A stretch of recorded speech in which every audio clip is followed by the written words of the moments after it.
आज हम बात करने वाले हैं मोल के ऊपर। मोल तिल जो आपके अगर हथेली में कहीं पे भी है तो वो कैसा प्रभाव आपकी लाइफ में देगा और उसका क्या-क्या प्रभाव कौन-कौन सी जगह पे होने से पड़ सकता है, इस बारे में आज हम जानेंगे।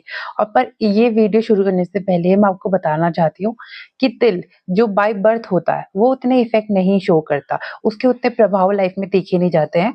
पर वो तिल जो टाइम के साथ आता है, टाइम के साथ चला जाता है, उसके प्रभाव देखे जाते हैं। और वो तिल जितना अब उसका टाइम पीरियड रहेगा, कितने टाइम तक वो है और कितना डार्क वो है, तो उस पे भी डिपेंड करता है कि रिजल्ट जो वो इफ़ेक्ट देगा वो कितने देगा, कितने हद तक देगा। पर प्रभाव वही तिल ज़्यादा देगा जो टाइम के साथ-साथ सडनली आ गया है आपकी लाइफ में या सडनली वो शो हो गया है। तो वो चले भी जाते हैं क्योंकि तिल आते और जाते दोनों रहते हैं। पर बाय बर्थ वाले तिलों के लिए इतना स्पेसिफिक कोई इफ़ेक्ट नहीं देखा जाता है। सो हम शुरू करते हैं। जो पहले पर ये भी बता देती हूँ कि जो तिल होते हैं, उन्हें पामिस्ट्री में अच्छा कंसिडर नहीं किया जाता है। वो वैसे तो तिल हाथ में होना अच्छे और बुरे दोनों ही प्रभाव छोड़ता है, पर ज़्यादातर इसका जो रेशियो है वो बुरे इफ़ेक्ट की तरफ है कि बुरे इफ़ेक्ट वो ज़्यादा देता है। अब हम शुरू करते हैं।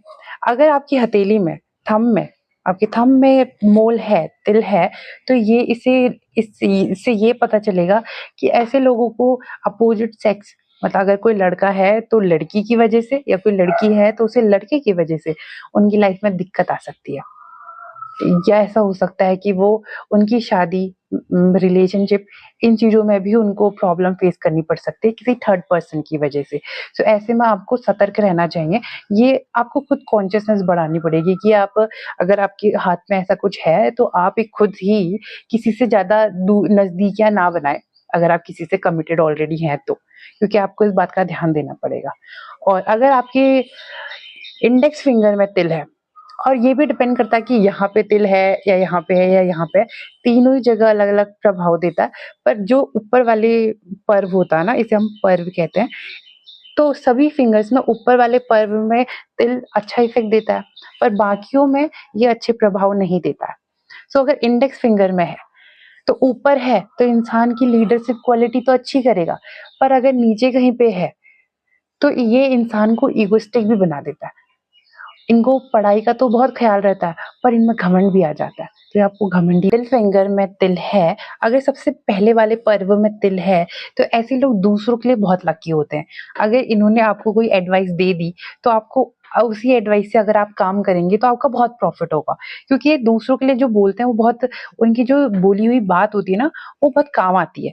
पर ये अपने लिए अच्छे नहीं हो पाते। ये अपना उतना काम नहीं कर पाते, जितना ये दूसरों की मदद कर पाते हैं।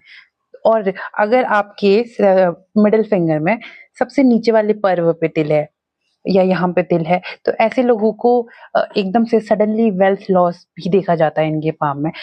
तो ये कैसे जज करेंगे कि कब होगा वेल्थ लॉस? अगर उनकी पाम में जब सडनली यहाँ पे मिडल फिंगर में मोल आ गया, एकदम से दिख गया, तो ऐसे में उनको फिर एकदम से सतर्क रहना चाहिए क्योंकि उसके बाद उस फेज़ उनके लिए पैसे के रिगार्डिंग नुकसान देखा जा सकता है। तो ये मिडल फिंगर से हम चेक करेंगे कि मोल आ रहा है या कब आ रहा है, सो उससे हम एनालाइज़ करेंगे। और अगर मोल आपके रिंग फिंगर में है, तो ऐसे लोगों की क्वालिटीज़ लीडरशिप क्वालिटीज़ बहुत अच्छी होती हैं, ये दूसरों के लिए काम भी बहुत अच्छा करते हैं, पर ऐसे लोग आइसोलेशन में भी चले जाते हैं। या तो ये आइसोलेशन में चले जाएँगे या तो फिर ये फेम के ग्रीडी हो जाएँगे। सो ये चीज़ इनमें देखी जाती है। और दूसरा ये रहता है कि क्योंकि ये फिर जो ये रिंग फिंगर है, ये सन की फिंगर मानी जाती है, सन को रिप्रेज़ेंट करती है और सन हमारी आँखों का भी कारक होता है। तो ऐसे में अगर आपके किसी के भी रिंग फिंगर में तिल आ जाता है, तो उसके बाद आपको अपनी आँखों का ज़्यादा ख़्याल रखना चाहिए। इनको आई से रिलेटेड प्रॉब्लम आ सकती है, जब ये तिल अब पनप रहा है, तो इनकी हथेली में जब दिख रहा है तब। और अगर आपकी हथेली में सबसे छोटी फिंगर में तिल है, ये आ जाता है, तो ऐसे में अगर पहले पर्व में तिल आ गया, तो ऐसे में इनका कम्युनिकेशन बहुत अच्छी रहती है, ये रिसर्च फील्ड में बहुत अच्छा काम करते हैं। पर अगर ये तिल यहाँ पे सेकंड पर्व में या तीसरे पर्व में आ गया, तो ऐसे में इनका भी सडन एकदम से काम में मन नहीं लगना भी हो सकता है, क्योंकि वो रेंज होती है। एक एक में तो वो बहुत अच्छे से काम कर पा रहे, वो प्लानिंग बहुत अच्छे से कर पा रहे, पर दूसरे पर्व में आते ही वो काम नहीं कर पाएंगे।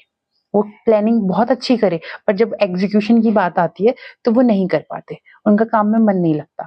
और ये जो सबसे छोटी फिंगर होती है, क्योंकि ये मरकरी को रिप्रेजेंट करती है, तो इससे अगर यहाँ पे तिल आता है तो आपकी कम्युनिकेशन पे भी इफेक्ट पड़ सकता है। हो सकता है कि आप सडनली किसी से अच्छे से बात नहीं कर रहे, तो इससे आपके रिश्ते भी खराब हो जाते हैं, आपका प्रोफेशन में भी आपका लॉस हो जाता है, क्योंकि आप बोलना उतना आपका अच्छा नहीं है, तो आपके ये बोलने पे भी इफेक्ट देता है।